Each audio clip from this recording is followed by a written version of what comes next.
Oh, okay. So please. Right. So marketing analytics in the age of AI. Do I have 40 or 50 minutes? I think You have I need- 50. I do, okay, Yeah. just make sure I'll time.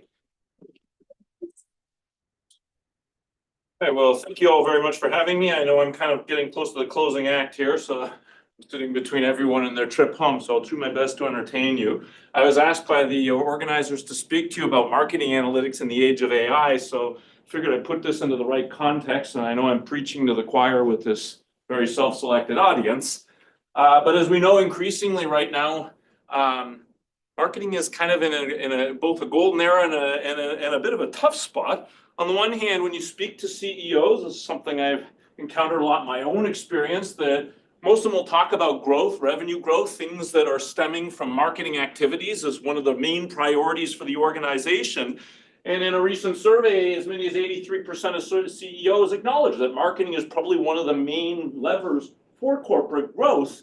But as we all know, one of the biggest trends we're struggling with is the declining trust in the chief marketing officer. Mark just stepped out, but in some of our calls over the last few months, he's been recounting not only his one-on-one experiences with CEOs and what they think of their chief marketing officers, but even more striking is what the CFOs say.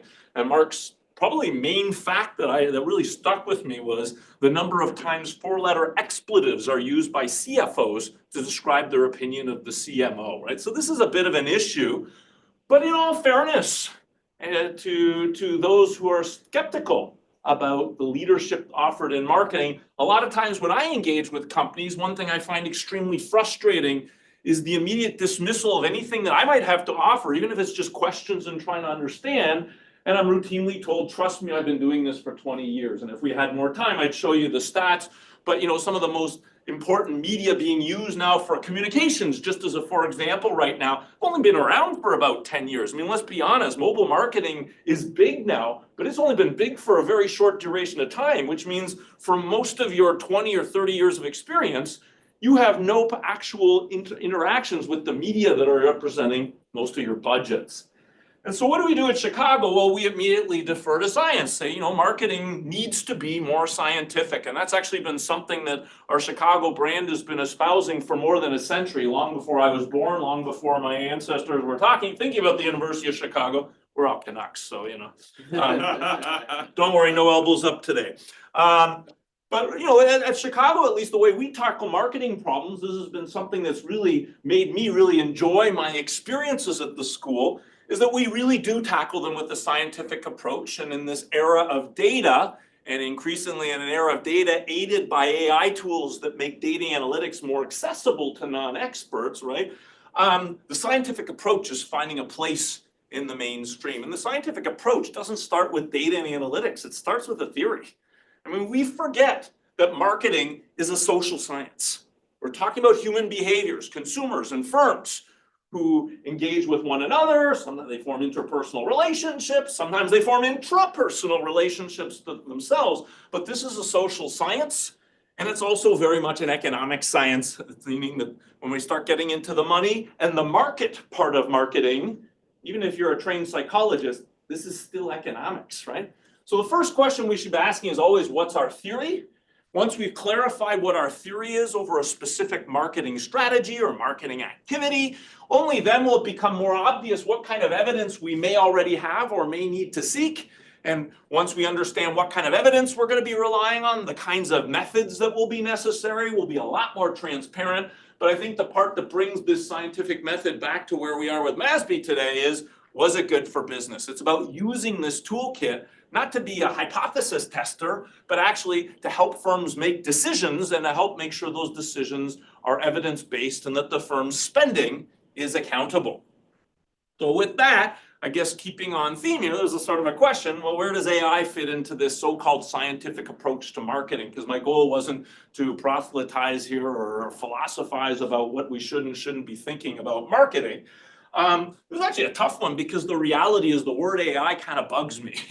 I think when I talk to my neighbors, and these are very accomplished people in business, when they start thinking about the promises of AI, it's hard not to to hold back a little bit of a smirk, because what they're describing sounds a lot more like the science fiction of the Terminator, like a James Cameron movie, than what's actually going on with AI tools. And in fairness, the term AI is supposed to imply that somehow machines or automation are going to be able to do things automatically that we would normally associate with human intelligence. And that just doesn't just mean learning, taking data and updating what you think or what you believe based on data. It's about reasoning and making reasoned decisions. So I think maybe the first thing we really ought to be doing, at least as marketers, if we can't convince the popular press, is to really think more carefully. What we got is narrow AI. It's not really AI in the sort of science fiction sense of the word. And I usually add this slide as a placeholder because in the last year when I've made statements like these, I often get met with some resistance. There are a lot of people who would actually like to disagree and say, no, bullshit, it is science fiction. You just aren't on top of the technology.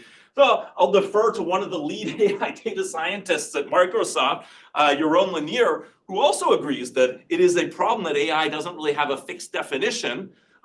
In fact, as a computer scientist, he himself doesn't like the term AI and thinks it's very misleading in ways that could potentially be dangerous. I don't think he means physically dangerous, but economically and financially irresponsible kind of dangerous, as per what Mark was just saying. And his view is that AI should be thought of as a tool and not as an entity right now, right? And why am I saying all this? Because I think if we're going to harness AI in the current term, or we're going to be setting stakeholder expectations for what to expect over the next couple of years with AI, right? We need to be realistic about what AI can do as opposed to what AI cannot do, right? Again, if we want trust from the C-suite, right, we need to make sure they are calibrated. We can't assume that they're properly calibrated on what AI is going to do in the domain of marketing. So some definitions, bear with me here. This is going to be helpful in clarifying what I think sets the standard for what to expect from AI. And then the rest of my talk is I'm going to talk about my own engagements with businesses, and we're going to dive deep with 2 businesses and how we used AI tools to help them make better decisions, right? So the first definition we're all familiar with, but let me remind you here, we're going to talk about machine learning. Machine learning now is associated as a subfield of AI, although machine learning has been around since at least the 1980s. At the University of Toronto, when I was a college student, the word machine learning and it was used in some sense, or data mining more broadly was used as a pejorative term by economists because data mining meant you had no causal inference and you didn't understand what was causing what, and you're just throwing everything in the kitchen sink into an algorithm to see what you can predict. But machine learning is really about algorithms, using algorithms to teach computers to learn and improve from data, right? And of course, deep learning, which is the buzzword of the last year or two, is really about algorithms that can do this at scale, vast amounts of data. We're talking like terabytes, right? Exabytes of data that can be used to teach and inform and make better prediction. Second definition I think is going to be useful for today's discussion is a large language model, which is also a type of AI, but really all it's doing is using machine learning algorithms like the ones I just referred to, but to analyze kinds of data that are a lot broader than what we historically think of as data, right? So the idea of a large language model is that it can process and generate human language. So think of this as deep learning algorithms trained on large amounts of text coming from publicly available sources like books, articles, computer code, everything you threw into Dropbox or GitHub, that's all in these publicly available large language models. And this brings us to the definition we're probably waiting for, which is generative AI, which I guess in fairness is a broader concept of AI than what I've just been referring to. But at the end of the day, it's just AI tools that can generate new content. And I use the word content very generically here and deliberately because I really mean it. It can be just about anything. Text, audio, video, 3D visualizations, and so forth. But at the end of the day, we're just talking about machine learning trained on various data. Take ChatGPT, for example. This is really just a large language model, which allows you to provide prompts to assist in its training to produce content for you. Okay, and then, of course, the obvious caveat, which is generative AI. Well, kind of fun to play around with when you're doing something silly. We need to remember it's still at a very experimental stage, and as a result can generate some very puzzling and at times inconsistent results for us.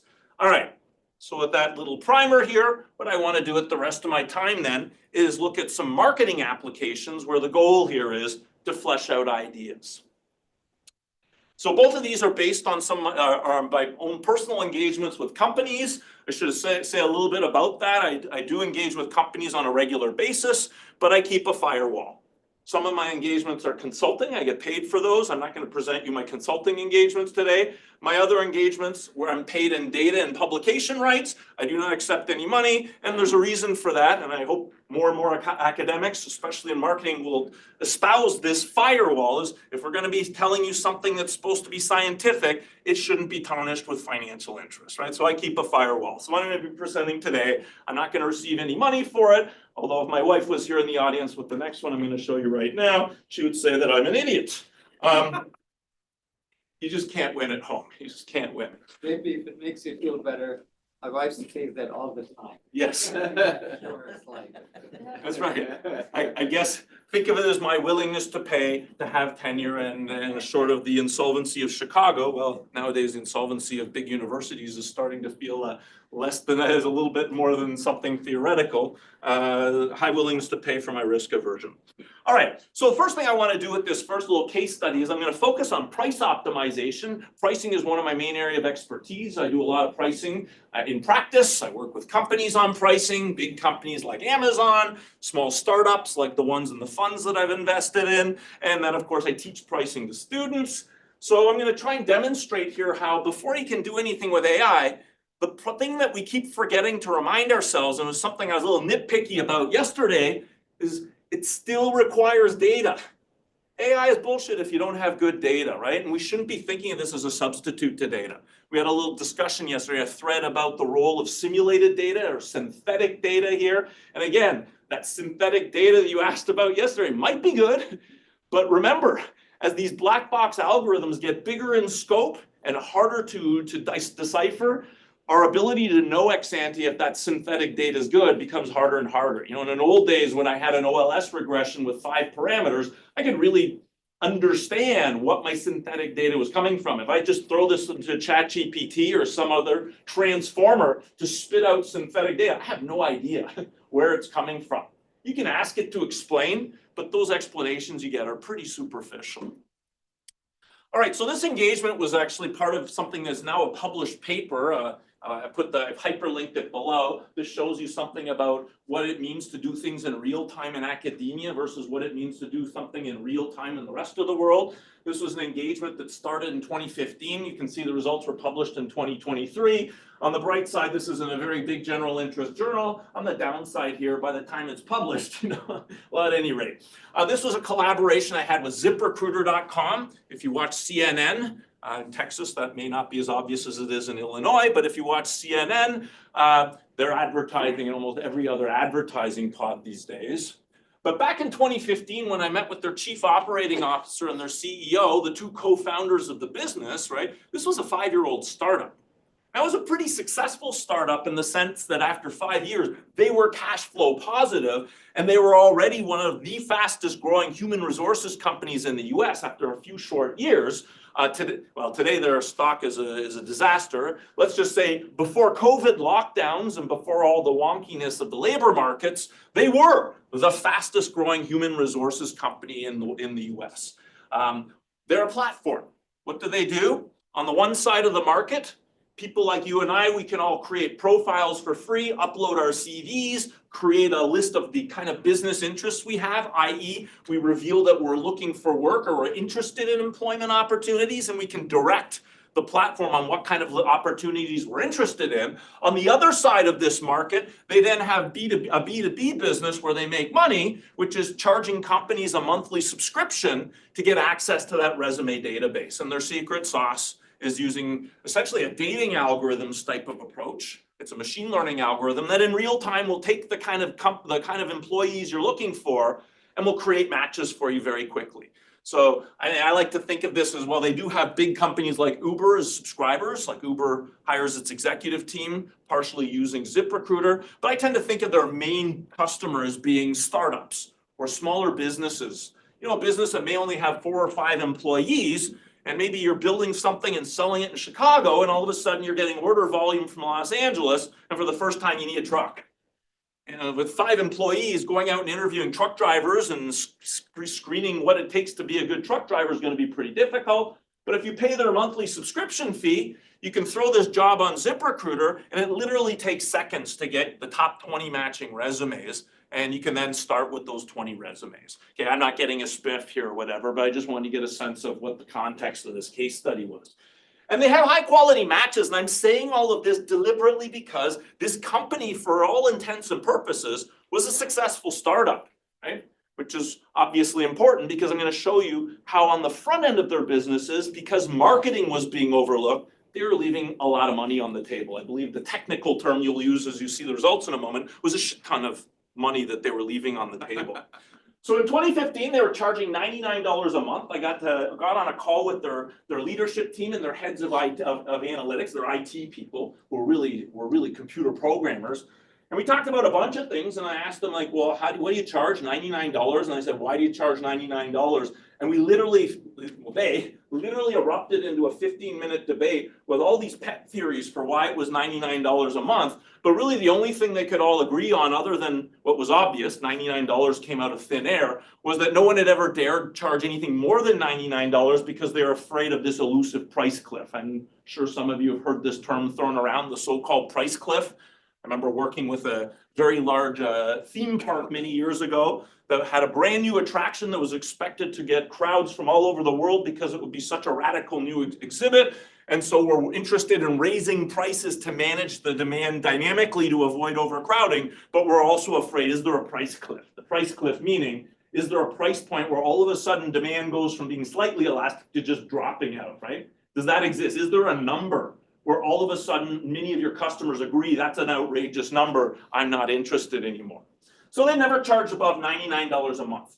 Anyhow, after a little bit of deliberation, and this wasn't meant to criticize them because this company really was doing a lot of things right, including recognizing they'd never thought about pricing and wanting to have a dialogue about it. So they asked me, well, why don't I like $99? And I said, well, it's not that I don't like $99, it's just that I don't know what you would have made had you charged something else. I can't evaluate a price unless I know how much more or how much less you would have sold and whether or not revenues would have gone up or down at those other price points. So why $99? Well, I mean, this, I guess we'll never get to the bottom of exactly why it was $99.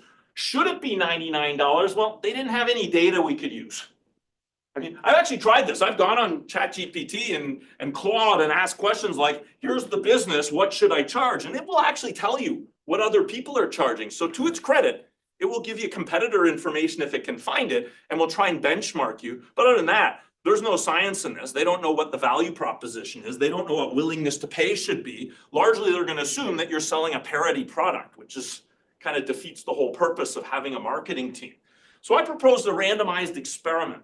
Now, this was by no means the first time I'd done that. I propose price experiments almost every time I first engage with a company who wants to do pricing. It's just that most of the time, companies are super afraid of experimenting with different prices. And if they are willing to do a price experiment, rule number one is we can't test anything higher than we normally charge because that'll upset everybody back to the price cliff. And rule number two is we wouldn't want to deviate too much from our current pricing. So maybe as much as 20 to 30% below what we normally charge. So you get these really localized experiments. So a lot of my earlier work, I would go to China and work with the telecoms there because they could persuade people to run the most outrageous, by American standards, price experiments, and you could learn a lot from those so-called outrageous experiments. Well, ZipRecruiter was in a very different mindset. They were very eager in selling their business, so they're like, we'll do whatever you want. So we sent them a test grid. I'll show it to you in a second, but you can think of this as a B2B price experiment I'm going to walk you through right now. And I like to emphasize that because for some reason MBA students think all we know about in business schools is about business to consumer markets and that B2B is something we've never tread any water in, which is simply untrue. This is a B2B price experiment. So we ran it for an entire month. So an entire month of September in 2015, we randomized prices, which means if you came to their paywall for the first time, and I should have qualified this, the experiment is only for new customers, which is okay at ZipRecruiter because that was most of their business each month. There wasn't a ton of repeat business at that time. I don't know if that's changed, but most of their revenues in a given month came from new people, which isn't surprising. A small business has a hiring need. They pay the subscription. I mean, how many jobs do you need to fill, right? It's not like this is an ongoing problem for a smaller business. But at any rate, if you came to their website, you were randomly assigned to one of these price points. So I put in yellow here. I guess you can call this a control if you want. It's a little bit of a deception because most marketing experiments really aren't A/B.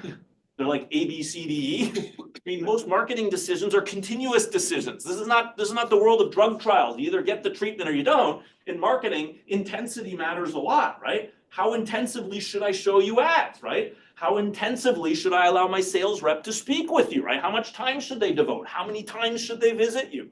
And with pricing, what number from 0 to infinity should I charge you? So this was kind of picked randomly, but I proposed this grid with 10 points, with some people paying as little as 19, that's 20% of the usual price. And some people paying as much as $3.99, right? Which is 4 times what you would normally charge. This was co-authored work, I should have pointed that out with my colleague Sanjog Mishra. We were sitting at a whiteboard after that first call, and we put this on the whiteboard and say, that's a pretty wide grid. They're gonna laugh when we propose this, but at least this way, maybe we can negotiate something that still has information. We sent them this 10 grid test grid. 5 minutes later, we got an email from the CEO says, when do you want to run it? So I mean, like, wow, okay. I never imagined he would have run this experiment. He did, and you'll see why it was a good thing in a moment. So basically the way this worked is a customer, in order to be in this experiment, you had to go through their registration stage because that's what's necessary to see the price. ZipRecruiter doesn't advertise its price. They do have some other levels of business. So in order to see your price quote, you have to register your business. This takes about a couple of minutes at most. You put a bunch of pull down survey-like questions. And then once you hit OK and submit that, you advance to the paywall where you're quoted a price, and that's when you enter the experiment. But that doesn't mean you had to pay. We have lots of people who don't pay. We see whether or not you paid, and we can track. We can see this. Did you submit credit card information and get billed for a month of service? So basically, this is what my so-called data look like. I can summarize this in a very simple spreadsheet. I've got 9 cells, including the so-called control cell. I know what I charged in each cell. I know how many firms were reached, right, in this cell. And I know what percentage of them, or in this case, fraction of them, actually converted and paid for a month of service. All right, well, let's keep this on theme. Of course, when I ran this experiment back then, we didn't have generative transformers at our fingertips, but we do now. And my MBA students, I think all of the academics in the room are in the same position, are worrying, are our MBA students going to use AI? Last year I had a rule, no AI. This year I changed my mind. I go, what a stupid rule that was. No, go ahead and use AI. 2 reasons.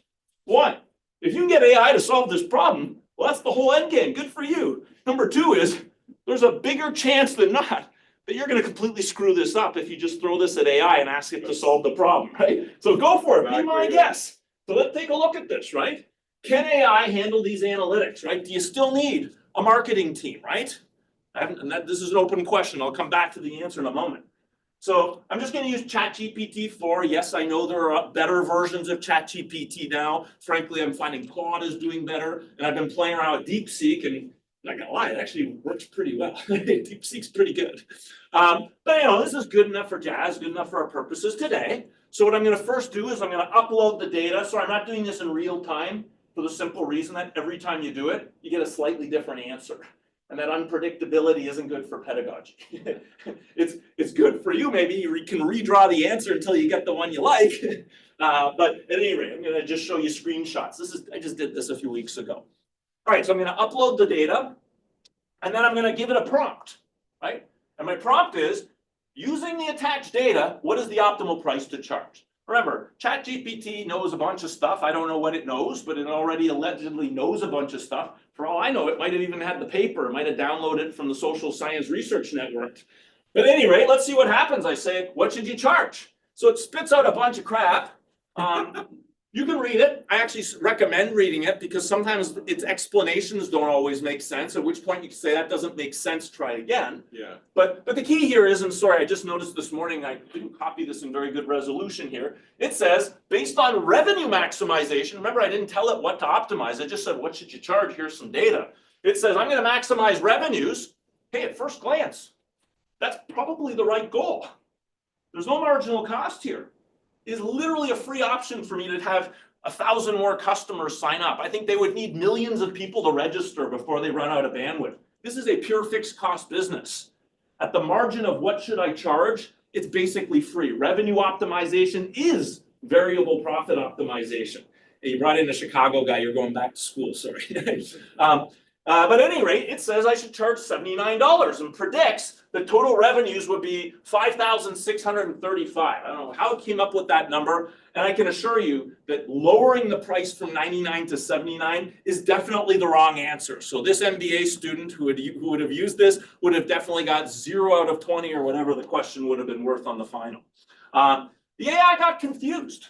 And the reason the AI got confused was it was smart enough to understand that the objective should be revenue optimization, but somehow it got confused on how to analyze the data.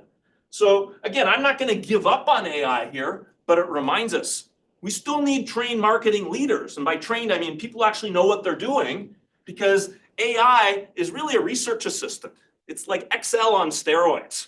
And if we were having a beer now and you're like, isn't AI transforming the world? I don't know. But the iPhone changed the world. I mean, the iPhone is a radical disruptive technology. Culture got changed sometimes for the worse, right? AI is just a new software era, right? Maybe it will transform the world, but right now it's just software. There's nothing wrong with that, right? But like Excel, you need somebody who knows what they're doing to make it work. So I'm going to walk it through the problem. First, I'm going to have to help it figure out what a demand curve is, because demand is going to help it understand from the experimental data I created in the field, the trade-offs between conversion rates and the prices you charge. And only then do I think AI is going to have a shot at figuring out the right price. So I'm going to give it a new prompt and say, okay, use the attached data to plot a logistic demand curve. And I'm asking it to do a lot here, because I was told that AI is so amazing. I want to see if it really is amazing. Well, actually, this one it kind of gets right. It turns out it can figure out how to take the data that I gave it and which data to use and how to estimate this very specific model of demand. Remember, logistic demands or demand models, when your outcome is not a how much quantity did you buy, but rather it's a yes, no. Did you or did you not buy? This is what we call a binary model of demand, because you can either pay or you cannot pay. So let's see what happens. It spits out a bunch of crap. You're welcome to read it. I'm going to skip it. But it automatically even not only created the logistic demand, it even made a plot for me. You can spend some time with AI, you can tell it to make the plot more appealing, and you can get much nicer looking plots, but this is pretty good. The little X's we've got here are my experimental data points in each of my 9 cells. So you have the different price, I guess you have to go down vertically to get the cell, and then the height of this thing is the fraction of people in that cell who actually paid. And to my colleague Steve Levitt, I'm sure you've read Freakonomics or heard of it, who loves to go around thinking he invented marketing. He said a few years ago that only after he ran experiments at Uber did he first see a real world demand curve. And well, he was saying like, well, here's a demand curve. And I'm pretty sure in this audience, many of you have seen demand curves before. I was originally an economist. It's been very hard for me to entirely shake the shackles of arrogance that come with being a trained economist. If you ask most people in the room, they'll be very polite here and they go, he hasn't shaken them at all, right? But at any rate, here's a demand curve, and the red curve here is my logistic estimate, which is really encouraging because it fits the data really well, meaning this is not a functional form I selected that's going to say wonky things. No, it's actually pretty much in line with the data. It's a very nice fit. Okay, cool. So now I'm going to ask AI, you gave me a nice demand curve. Now, again, we're just doing basic microeconomics here. Show me the expected revenue curve. I know how much I sell at these different points. I know how much conversion I get. What kind of amount of revenue should I expect at each of these tested points? Show me that. And it does. In fact, it used the logistic regression and it predicted what revenue should be, not just at the points I tested, but it gave me the entire set of predictions. And it actually got a step ahead of me because I hadn't asked it to do this yet, but it had already told me where the optimum was.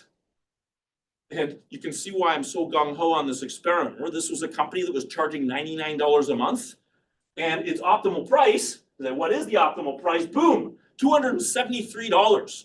By the way, 3 days after the experiment finished, ZipRecruiter permanently raised its price from $99 a month to $249, which was the closest price on the test grid. They were very worried about deviating from the test grid, but it doesn't matter because the lion's share of the gains weren't from optimizing slightly to the left or right here. There's something, a bit of a wake-up call for me. And how important is it to get the thing scientifically right? Not that important. The amount of time academics spend getting this right down to the penny right? To make sure it's exactly right, might have some diminishing returns. The insight was raise price by about 2.5 fold, right? And then after that, it's good enough for jazz.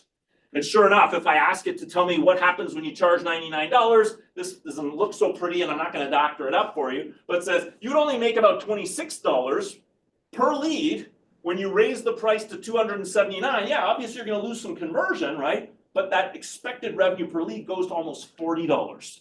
So this is a more than 60% increase in the monthly revenues they get simply from fine-tuning that price. Yesterday, someone was bemoaning the loss of pricing to the marketing team. This is why. That is actually more than just a bemoaning thing. This is a catastrophe, right? Because they were underpricing by over 60%, and over the next 3 years, we made them over $100 million. Now that you know why my wife thinks I'm an idiot, but I mean, this was one of the most fun field projects I've ever done, because this is a demonstration that basic science, economics, and basic statistics really are a win. But for our discussion today, it also shows you that, yeah, you can get a lot of progress here with AI. You don't need to know how to code. You don't need to use Python. You don't need to use Excel. You don't need to use optimizers. It can do all of this for you using English language instructions. But the stuff you learned in your MBA or your undergrad or whatever, those economics and stats classes you took are still immensely useful today, because you had to tell AI what to do to make sure this works. This is not Terminator yet, right?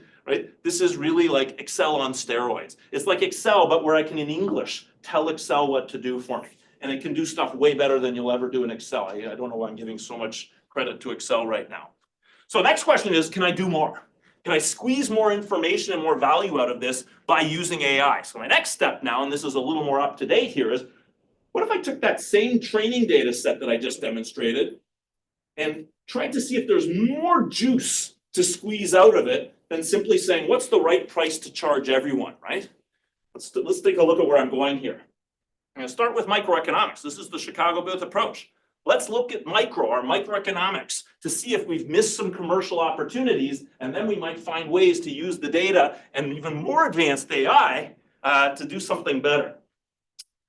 So this is the conceptual exercise. I just figured out how to measure demand for you by running a simple randomized experiment that just tested enough price points that demand was literally something I could observe. I didn't have to estimate, I could literally observe it. And then we told it to find the best price. That was like $272. And we could see that at $272, this red area here is how much money you would expect to make, right? And if that was really optimized, there would be no other price that would make more money. What's the missed commercial opportunity here? I mean, according to demand, everybody from here to here on the demand curve, they're all going to convert, they're all going to subscribe. And then this tells me how I'm going to make money. I'm claiming that I'm leaving money on the table here. And this is something nobody in finance will get right, because for them, pricing is a markup over costs. Yeah. And usually it's an aspirational markup. And if you really push them, say, well, for your information, we've been doing this for 20 years. And last year we made X billion dollars. And then you respond, well, maybe you should have done 2 or 3X. The fact that you made money doesn't mean that you really got all the value out of this. And if Mark's going to be now an expert witness taking CMOs to court to make sure they show some accountability, you got to be able to show that you didn't just do this out of inertia, that you really optimized. Okay, now you had a chance to think about it. So yeah, go ahead. So one thing I want to add in here, because this is price to demand, but what's missing for me in a lot of these types of models that I've seen being used is the perception of value versus price. Sure, but this is an economic model here. This is pure theory right now. I haven't done anything. Getting into the market. I'm looking for opportunities, and of course they have a marketing team that's building on this. You know, it is true that a price point does actually also communicate information about the quality. This was all stuff they thought about. That was part of why they liked the idea of raising prices. Yeah. They realized, wow, we're more premium than we realized. But I want to come back to this. Where am I missing? Price discrimination. Okay, and in particular? Can't you just change the price if everyone's seeing their unique price? Yeah, but this is why I like pictures. We highly underestimate how valuable these pictures are. When I was working with the American Bar Association, I put pictures up like this in the front of the room. Most lawyers in the Bar Association had never seen a demand curve before. They were going up to the screen with a meter stick and, oh my God, I can use this thing to figure out how much money and how many people I bring into the organization as subscribers at different price points. These tools are really useful. And they take away all the math and they focus on intuition. Well, let me help you here. All of this area in purple, that's money you left on the table, because everybody up here on the demand curve would have happily paid more than $272 a month. We had people that, according to our predictions, would have paid over $1,000 a month for this service. I'm not saying you should charge it, but when you charge everyone the same flat price, this is like boilerplate, standardized marketing, one size fits all, you leave money on the table because this is something we forget.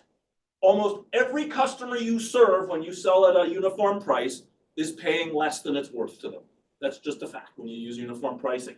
But the other missed commercial opportunity are all these people down here who'd be willing to pay more than cost. In this case, cost is zero. It's free for me to bring on more subscribers, which means we add these two things together. That is the opportunity cost of using a uniform price. So if we could personalize, if I had some way in real time of classifying customers based on what we think their willingness to pay is, we would charge everyone their own personalized price. We would collect that whole area under the demand curve, and the two shaded areas would be the incremental profits you would get from investing in a personalization scheme. And there could be some fixed costs. You may need to hire people to do this. You may need to get better servers, ability to make real-time analytic decisions. But the bottom line is, you can already have the resources from that simple A/B test I ran to predict what the upside gain potential is from personalized pricing. And you can weigh that against those costs to see if it's worth it. All right, so let's now put this in action. What do I know about customers? And the answer is not a lot. All I know about a customer when they hit the paywall is whatever they told me at the sign-in registration. So I know things like which state you're located in, what kind of company you are, what kind of compensation. We have a bunch of different dimensions for the compensation and benefits you'll offer potential employees. There's more than this. This is just a snapshot. But remember, there's about 20 questions or so you answer. Each one has a pull-down menu, which doesn't seem like a lot. But the question is whether or not this is monetizable. We had no idea. This is part of the problem. We have all these variables that ZipRecruiter collects. They'd never imagined that this would be something they would use for anything other than to help them make sure they sent people the right resumes. So they didn't have any theories. And this is kind of a problem, because when you start thinking about interaction effects and so forth, there's actually a bit of an embarrassment of riches. I know that there's only 20 variables, but remember what state you're in. That's actually 50 different yes/no variables. And technically, they also operate in Canada. I know that it's hard to believe that, but those are not actually US states. Those are independent. They're provinces in another country with a different federal government. But there's actually 60 of them once you add in those 10 provinces, which means there are 60 true-false variables just from that first answer. So I'm in a bit of an embarrassment of riches. I have all of these variables that I could potentially use in my targeting model, but I don't know where to start.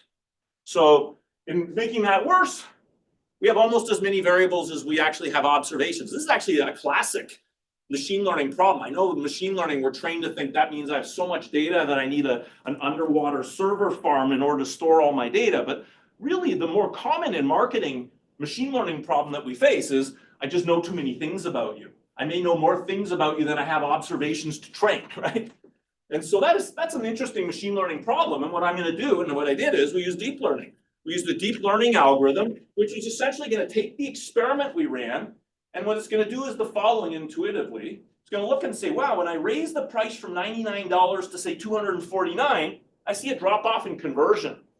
Do any of those variables from that list I showed you a second ago help me predict who drops off when the price goes from $99 to $249 versus they continue converting, right? I'm going to look at match people based on these variables and see who are the people who keep converting and who are the people who don't keep converting.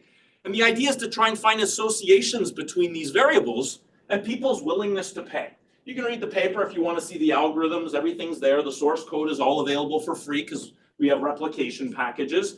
This histogram is a distribution of all the prices that we would have charged. This is the simulation now. If I could go back in time and take those same people who were in my experiment and instead charge them what the algorithm says I should charge them. There's a bunch of really fun facts in this. The first one is this spike here. We capped the personalized prices at 500 because we thought at the time it'd be silly to drift too far away from the training data. I regret that now.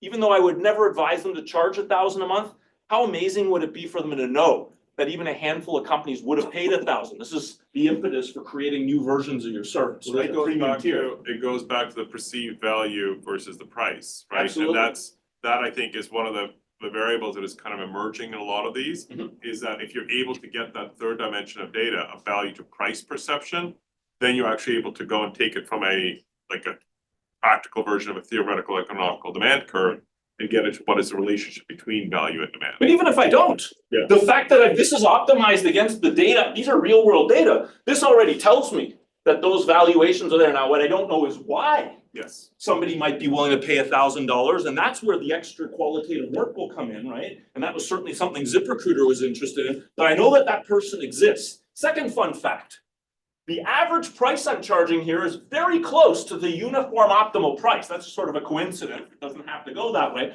But on average, I'm still charging people the same under personalization as I would have otherwise. And the other fun fact is the lowest price across 8,000 businesses was $119, which is still, 20 more than what they were charging. There wasn't one single customer you would charge $99, which again, for that, they didn't have a CMO, but you could imagine this, the person in charge of pricing, trust me, we've been growing for 5 years straight. We're the fastest growing human resources firm. I think we know what we're doing, but you still undercharged everybody, right? There wasn't anybody you would optimally charge $99, right? So here's the takeaway from this. This is a projection now, again, if you will, it's a simulation where I now know that if I charge everyone $99, I would expect to make about $25 per lead. If I raise the price to $249, big bump, I get that to $40. And I predict that if you use my personalization algorithm, there's an additional 10% increase in your expected revenues from using these very rudimentary login credentials, these registration credentials. Yeah, Venki. If the only hitch is that in practicality, people will talk to each other, clients, and they might find out. Nah, that's bullshit. Sorry, I hear that all the time. Yeah, They all get referred, right? That's why they. absolutely not. This is like a fundamental lack of understanding of American business. In China, they will all tell each other. You cannot personalize prices in Southeast Asia because, first of all, many large customers will have government officials on their boards and they'll talk to each other or it'll be the same official. But people talk about it all the time. In the US, trade secrets are a guarded secret. I'm sure that our kids in business to consumer may talk about some deals, but I've heard this all the time. Do you know how many people complain because they left the cells active for another 6 months because we were curious to see long-term effects? Nobody. I can assure you, if somebody in the 399 cell found out someone else was 19, they would have gotten on the phone to ask what's going on. Nobody That's called. not how it is. Okay, I only have 5 minutes left, but let's have this, okay, this is a, yeah. Is there any issue with perception of the matches? If I'm paying more, say $1,000, do I evaluate the quality of the match? We don't have any qualitative data here. I'm just trying, and that's part of the point. I'm trying to show that simple data can still teach us a lot here. No, I just meant that, how many matches do I exit? I showed you that. I showed you the demand, that logistic demand curve was from a real world field experiment. That shows you what the conversion is. So, you want repeat rates. I get matches. Is there any with respect to quality? Oh, I see what you're saying. I didn't get into that level of granularity. At the point of this starting, they had millions of resumes, so there wasn't a worry that they were going to run out of them. And if you raise the price of anything, you're going to have fewer people competing for those resumes, right? To get those resumes. But I didn't look to see if there's a degradation in the quality. Yeah, there were some indirect network effects here, but the firm was, this is just their say, wasn't worried about contaminating those because they were already at a relatively large scale when we stepped in. Okay, so what I did is I run a second experiment to test these different cells. Remember, this is what I predict would happen in each of the cells. Here's what actually happened. And again, it's just not surprisingly, we ran an RCT, so we had great quality data. We see a 65% revenue boost just from optimizing the price. And we see an 83% revenue boost from using the deep learning algorithm to predict things. So once again, we had machine learning here squeezed out more information, but obviously there's an important detail here, which is you still need a human being to supply all the instructions here. I could probably get the ChatGPT to run a machine learning algorithm like this for me, but that's going to require some much more sophisticated prompts. I don't think we're quite there yet. That's actually something maybe Venki's tried in some of his engagements, but I think that's beyond what I would normally use for these things. See the chatbot. Yeah. Your own chat. Yeah, exactly. Now, I only have a few minutes left, so this one, maybe I'll just sort of like try and paraphrase a little bit here. But I want something that was using a more modern incarnation of what we think is AI. So some people may be thinking deep learning isn't really what we think of as AI at this point in time. So this is an engagement I had with a company called Wine.com, WineAxis. So WineAxis is a Napa Valley-based online wine retailer whose secret sauce is trying to find unusual niche kinds of wines for people who aren't paying thousands per bottle, but have no problem paying, hundreds or even like high, like, $50 to $100 for boutique kinds of wines. Most of their wines are from France and from Napa Valley. So the way their business runs is they have 27,000 people who subscribe, they're registered and have authorized them to send them twice a day an email, and each email typically sponsors one of the wines they have in their inventory.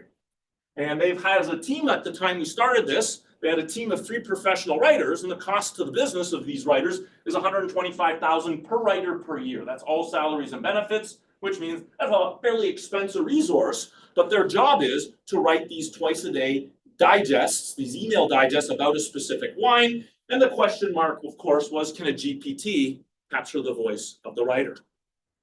The answer at that time, this was back at the beginning of 24 when I started this, was no. ChatGPT was garbage. Didn't matter what prompts you gave it, it would write really nasty copy that you would never send out. It had hallucinations, it would make stuff up, had grammar mistakes, poor syntax, right? And because the algorithm is so opaque, the most recent versions of these GPTs have, on the order of 8 to 10 billion parameters, there's no way to reverse engineer why it was making stuff up.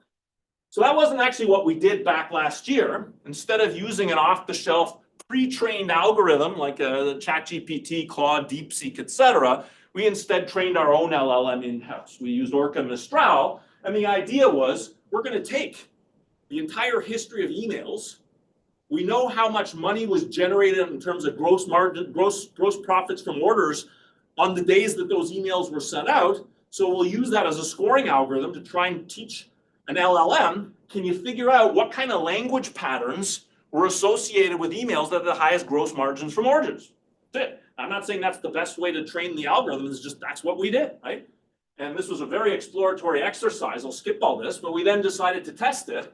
So for 2 weeks at the beginning of 2024, we had a no email control condition. It took me ages to convince them to have a no email control condition, right? But ironically, they just sold the business a few months ago, and the no email control condition was one of the main statistics in the sale value of the business because the emails were so valuable, they created so much money that the buyer was convinced that there's something special about their communication strategy. How about that for a triumph for science? We had 9,000 people getting emails written by their human team. You can think of that as our true control condition in a sense, right? We had 9,000 people who got them from the AI, and we created a hybrid team where the AI created the email, and we gave it to a third writer who wasn't involved with cell number 2, and they could do whatever they wanted with it. And at the time last year, the NBER was finding these studies from the tech sector that when you gave employees AI and the employees used AI, the hybrid of the AI and the human was creating productivity gains. Like, oh, this should be the winning cell. So we ran this. This is kind of what it spit out. This is what the humans would write. This is for an Amarone. I don't know if you're a Amarone fan. I actually rather like them. But this is for an Amarone. You can see here that the first paragraph or two is really about the story behind the wine. That's how writers, and we have analysis in the paper where we confirm that is a systematic pattern. What the AI would do differently is it would go straight to the facts.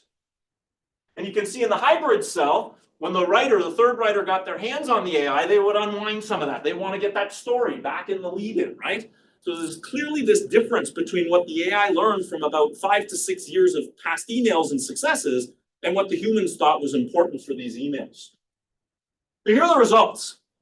I'm looking here at purchase probability. You can see we more than double the expected number of wines per order during that 2-week period. This is not per order, excuse me, per 2-week period, right? Over the 2-week period of the campaign, people in the test cells bought more than twice as many wines as people in the control cell.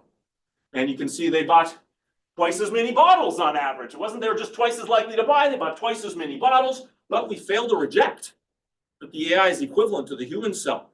Now, many economists would look and say, oh, that's a win, that's a loser. You didn't learn anything. Oh, I disagree. I've learned that you cannot rule out that the AI just did just as well as a team of writers who cost $375,000 a year for this small business, right? And we go to gross profits from orders, we get back more or less the same result. Almost doubles gross profits. Of course, I know, I apologize, I'm stealing, give me 2 or 3 more minutes here so I can thread this loop here for you. Obviously, the challenge here is what should we do? I know we're in a mindset today that when things are statistically insignificant, that means you can't conclude anything. But we're not testing a hypothesis here. We're recommending an action. And something I've been working on for several years again is a resurgence in what's called statistical decision theory. It's a lost art, but it's really the heart of quantitative marketing. So if you don't know statistical decision theory, that should be in every CMO's toolkit. How to use data to make a decision. The amount of data you need to test a hypothesis can sometimes be an order of magnitude larger than the amount of data you need to be able to make a good decision with data. So in the paper, we talk about the statistical decision theory. We have more than enough data in there to be able to help the firm make the right choice. We have a discussion of what kind of errors they'd be willing to tolerate with their choice. So in theory, by the way, the statistical decision theory for this problem says you just pick the winning horse. The winning horse looks like it's human still by a very small bit, but we're not entirely getting the decision theory right, because remember, it's not just the gross profits from orders, it's also the avoided costs. So I'm going to recalibrate this in terms of the annual net profits. I'm just going to multiply by 26 biweekly periods and multiply by the entire size of the consumer base, which is 27,000 people. And then I'm going to make sure I adjust the costs appropriately. And you can now see that the winning horse is the AI. Not by a lot, but I project you're going to make it about a couple $100,000 more per year on net using the AI. That was a very strong endorsement for the AI. But what really worried me here, or surprised me, it wasn't a worry, it was just, I couldn't believe that the hybrid cell did so badly. It was like the worst of both of these worlds. And some new research came to light later last year, showing that, in fact, AI only seems to work when people in the organization believe that they can use the AI. When people are arrogant or they overestimate their knowledge, the AI has no effect, and sometimes hybrid can, in fact, be negative. And guess what? The literary community, as we've seen with Hollywood's absolute rejection of new technology, is the most likely to reject AI. Writers don't believe that software could capture their voice. So we ran the experiment. This time we had the marketing team do the hybrid cell instead of the writers themselves. We gave it to the people in sales. They'd expressed excitement about this because their view was, oh, this is going to help us build web content and so forth. The marketing team was super excited. Here's the decision theory again, and look what happens. This is all relative to human now. I know I'm moving a little quickly here, but now hybrid wins by almost $300,000. Right? So when you give it to the right team of people, suddenly the hybrid actually does pretty well. And then one last thing here, this is just fresh off the press because my experiment just finished a week ago. I've rerun everything a year later, but now we're going back to off-the-shelf GPTs because the GPTs have improved.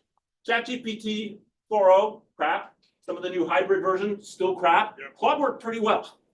So we're going to use prompts here. And I know I'm totally out of time, so I'm not going to show you examples of the prompts. We're using prompts. There's no pre-training. I'm not giving it 5 years of email. In real time, somebody at the firm just submits all the wine details and a few prompts about how to write. We're going to now, again, give the hybrid cell we'll give it back to the marketing team. Here are the results we just got. Look at this. Now the AI is doing even better than the hybrid cell, but both of these things now are projected to generate over 500,000 more per year than the control cell, than the human cell. So, at any rate, the idea of all of this, sorry for speeding up here at the end. This was badly timed on my part. I just wanted to remind everyone that marketing should not be a gut instinct guessing game, that evidence is really at the heart of good marketing. And I know we're all in agreement in this audience here. I think AI creates some great new opportunities, but we don't want to get carried away and miscalibrate the expectations of our C-suite, our stakeholders, right? We still need theory and data. You can't just blindly throw ML at a problem. You need to point it, right? You need a trained manager who can point it. And we still need a human being to guide the AI itself. You need well-designed and informed prompts. so the AI has a chance to deliver value. All right, thank you very much, and sorry to rush.